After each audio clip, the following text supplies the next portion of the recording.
ఫిబ్రవరి 12 గురువారం. శ్రీ విశ్వావసునామ సంవత్సరం. ఉత్తరాయణం. శిశిర ఋతువు. మాఘమాసం. పక్షం కృష్ణపక్షం. తిథి దశమి మధ్యాహ్నం 12:20 వరకు. నక్షత్రం జ్యేష్ఠ మధ్యాహ్నం 1:33 వరకు.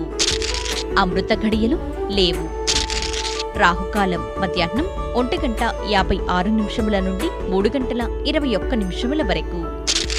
యమగండం ఉదయం 6:47 నుండి 8:13 వరకు. వర్జ్యం రాత్రి 10:32 నుండి 12:18 వరకు. దుర్ముహూర్తం మధ్యాహ్నం 3:09 నుండి 3:55 వరకు. సూర్యోదయం ఉదయం 6:47. సూర్యాస్తమయం సాయంత్రం 6:12.